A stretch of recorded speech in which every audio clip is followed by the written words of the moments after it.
Morel Fourman 是 GaiaSoft 国际的 CEO 与创始人，也是个人与全球转变的作者。他善于为跨国公司大型项目和政府机构开发合作式的管理系统。You know, I think that we're at a time of transition. And at the moment, it doesn't look so obvious because we're in the middle of it. But as a scientist, we know that things change by great big S-curves. And we're in a global shift of power, and we're in a global shift of consciousness. And there's a way of going about society. There's a way of going about career. There's a way of going about business that is rooted in a world that's disappearing, a world that was consumptive of resources, which was disrespectful of people, which was ego-based, which was personal achievement-based. It's the epitome of a kind of personal achievement culture. And we're moving into a time of collaboration. We're moving into a time of synthesis. And we're moving into a time where opposites come together to create new wholes. It's inappropriate to use old thinking for new problems, but also it's inappropriate to use the old thinking when the old thinking created the problems. 他认为，除了运用科技，还应该向传统的智慧学习，才足以面对挑战，促进全球进步可持续发展。But what I would acknowledge is anybody who's experienced the Western culture and Eastern culture and has an extraordinary opportunity to bring together two different things, two different ways of thinking, and create something transcendent, something larger. If I'm an enterprise and I ask questions like, where's the money coming from, how are my customers doing, how are my processes doing, and are we continuously improving, that will be good. But it doesn't give me the same degree of power if I'm asking, am I resilient?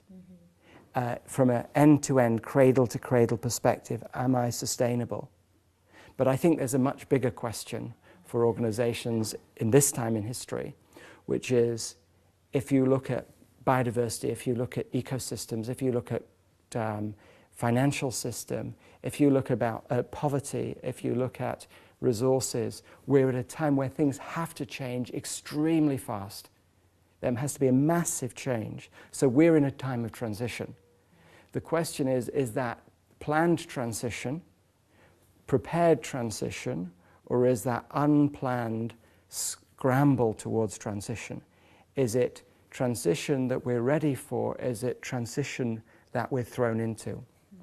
And so as a leader in this time of transition, I can either continue to look back and say, how would I have made money in the past? How would I have led the organization in the past? How would I have organized the city in the past? Or we can take a leap into the future and we can say, how do I lead this organization from the future? How do I live my life from the future? If there's a global transition underway, leadership has a different meaning. In the past, we could have asked, what's my life purpose? What's my calling? But I used to run workshops on that, and I would say that times have changed, and now the question is, what's my role in the transition? So as an enterprise in Europe or in China or in the United States or in Africa, what is my role in the transition to a resilient, sustainable, flourishing future for humanity? As a leader with influence and power, what is the role of my influence, power, and wealth on creating sustainability, resilience, and flourishing for humanity? And that sounds like quite a spiritual question. Actually, it's a very practical question. You can design, and I would recommend we do design our management systems from exactly that. So when we're transforming a city for sustainability, we don't limit ourselves to sustainability. We think about resilience. We don't limit ourselves to resilience. We think about human flourishing. And we say, how can we have this time of transition be a time for the blossoming of humanity? We have to completely transform the way we do business, the way we do government. 倾听自然，保持弹性，是他对领导者的建议。因为每一个变革都会创造机会，变革越大，机会越大。In terms of businesses and governments, we need to design. This is to me a very important point. And it comes from work, for example, a European project where we researched into resilience. So how do you take a system like Europe and make a resilient Europe? And if all the parts are stable, it's quite simple, relatively simple. But if any part, like the food system or the energy system or the transportation system or the natural system and a volcano can disturb all of the system, if we can lose a gas supply from Eastern Europe and within 60 days we can't run our factories and our electricity generation, that means it's a very vulnerable system. Nature would never create something so vulnerable. It is a desperate situation until the situation of being an impotent drop of water in an ocean on the flood is desperate.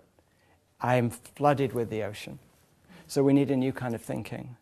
And you know, when I'm talking about this in the West, I use an Eastern metaphor because it's the archetype of acupuncture. Yes. The mechanic uses force to adjust. The acupuncturist understands the flows of the system, understands the meridians, understands the natural energy of the system, and unblocks the energy of the system for change and self-regulation. So I'd say the opportunity for us as leaders is to be wise as to the functioning of the system we're part of. So while it's a time for action, it's actually a time of careful reflection. It's a time for careful observation. It's a time for listening. It's a time, this is a very African idea, it's a time to listen to all voices. And having heard all voices, to understand the system more fully. And having understood the system, realize that precisely here is the point of greatest influence. And apply that influence carefully. And so that a small effort can make a great impact.